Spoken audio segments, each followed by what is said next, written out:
It's Disclosure Day by Steven Spielberg, and boy is this a doozy. Check this out. We're interrupting our coverage. When Disclosure Day actually happens, we're going to have to accept we haven't been alone since the beginning of time. I used to say to myself, wouldn't it be wonderful if all of this turned out to be true? I'm now thinking, wouldn't it be wonderful for people to know all of this is true? I don't know if this is just marketing. I don't know if this is, a normal thing that Hollywood does. I've seen, I feel like, hundreds and hundreds of movie trailers, and I don't know that I've seen one where the director is breaking the fourth wall. I'm connecting this fictional world within my story to the actual world. It seems fairly clear that that's what Steven Spielberg is saying here, because in his last sentence, he says, let's read it one more time.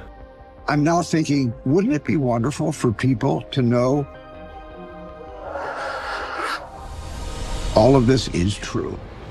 Spielberg here is blurring the lines between fact and fiction and the reality of the movie and the reality of the real world. And he's saying Disclosure Day isn't really a movie. It's actually a documentary. This is actually all going to happen like in the real world. I'm going to call it right now. I haven't seen the movie yet. I'm going to call it right now. The aliens are the good guys. I'm going to tell you that right now. If you've been watching a little bit of this type of content on this channel, you kind of know where I'm going with this. The aliens are not the good guys, but there is a real phenomenon that people have experienced for a very long time on this planet. From Jeffrey Epstein to Lawrence Krauss. Lawrence, can you pin an article on how to debunk claims? Alien abductions, for example. Many people share similar stories, ghosts, out-of-body experience. I'd like it to include some of the criticisms that haven't been brought, i.e. 10 years of similar stories. Just give it to me. It will not have your name attached at all. Epstein was looking to debunk similarities between alien abductions, ghosts, and out-of-body experiences. I want to now transition into a breakdown of one reason among many why I do not think that the aliens are good guys, and I do not think that the aliens are from a galaxy far, far away. It's very odd. It's very strange. I really hope that you will pay attention to this because it's very important. You may have heard of the Urantia book. It's the Bible of UFO cults. 4,000 pages long. 1/3 of the content of the Urantia book is denying the deity of Jesus Christ. So these 2,000 documented cases, I think we're being visited by beings who are not limited by the laws of physics.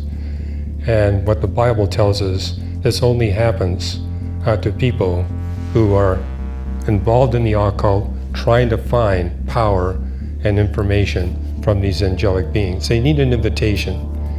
And I've made several speaking trips to Russia. During the communist era, I was amazed at how many scientists were seeing these UFOs, because that was a time when the Soviet government was sponsoring research in occult physics. They knew they couldn't beat the West with our technology, but they thought they could beat us with occult physics. When we see what we call UFOs, those are not extraterrestrial aliens from other galaxies. And for the first time in reading your book all these years ago, I got an idea of what they might be. So what do you say these phenomena are? Or first of all, do you accept that there are such phenomena? I do. I've written 7 books on fine-tuning. My wife is editing book number 8, and that book talks about UFOs and UAPs. And I got a chapter in there where I talk about how we astronomers have a mission to send spaceships to the nearest planet beyond our solar system. Because of the laws of physics, the biggest spaceship we can send, without being totally destroyed on the journey, is smaller than a matchstick. And even then we have to send thousands of them, because if you hit a tiny dust particle you can't even see, it'll penetrate several feet of armor plate. It hits that hard. And therefore we have to send really tiny spaceships, thousands of them, to have any hope that one of them will miss getting hit by a dust particle. Which means this idea of Star Trek and Star Wars, where big spaceships go across interstellar space, we know that is impossible. That can't happen.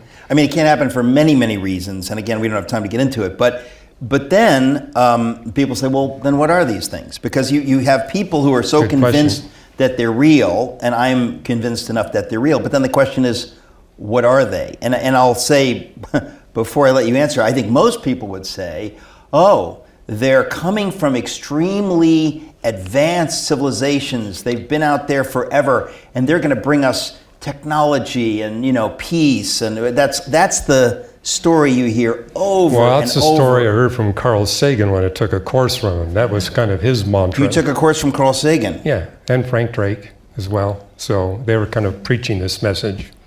But it's like, I was sitting there just saying, don't we already have an Encyclopedia Galactica? We don't need any information from these extraterrestrials.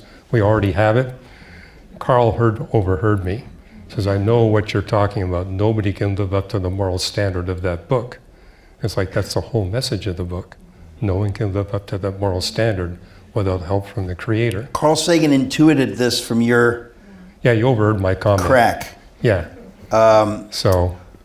Okay, so... But let me get back to these things, because we have over 2,000 documented cases where these UFOs go through our atmosphere, no sonic boom, no heat friction, even though they're traveling thousands of miles per hour. They crash into the earth, a crater. You get a crater. If there's snow, the snow is melted. The vegetation is always damaged. But you go to the site, no debris, no artifacts. We all know what happens when an airplane crashes into the earth. There's lots of stuff to find. In this case is nothing. And in one Russian city, they had 30 of these incidents happening within an 18-month period. Now, what's interesting about that part of Russia, a lot of people were involved in the occult. In the occult? In the occult, which is an attempt to get secret information or power from angelic beings. And that's the message of the Bible. God created two distinct species of intelligent life.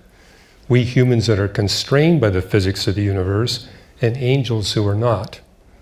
So these 2,000 documented cases, I think we're being visited by beings who are not limited by the laws of physics. And what the Bible tells us, this only happens to people who are involved in the occult, trying to find power and information from these angelic beings. They need an invitation. And I've made several speaking trips to Russia. During the communist era, I was amazed at how many scientists were seeing these UFOs, because that was a time when the Soviet government was sponsoring research in occult physics. They knew they couldn't beat the West with our technology, but they thought they could beat us with occult physics. When I went back in '94, communism was no longer there. They shut down the occult physics departments. The number of scientists who were having these UFO encounters had plummeted. So the Nazis, of course, were big into occult. They were into it too, yeah. Trying to get power from beyond this world. But you say angelic. When you say angelic, you don't mean